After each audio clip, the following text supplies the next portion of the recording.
napalitan yung axle. Larong baliwan na. Tumapat na siya. Ayun sa kanyang axle lang na baluktot. Siklik. Na bangles. Konting adjust na lang.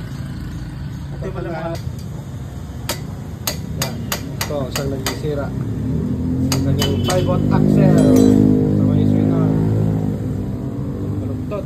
Kaya tumapingi na likod. Katay natapakitan tayo atin eh. Nagriga-isul sila atin eh. Bakin lo atan eh.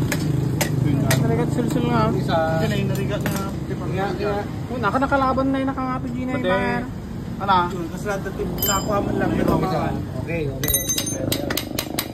Pwede nakakabil natin eh. Ay, tata mo na. Taltal mo. Nakalas na. Tuluyan lang nakalas. I-check pa yung kanyang sira.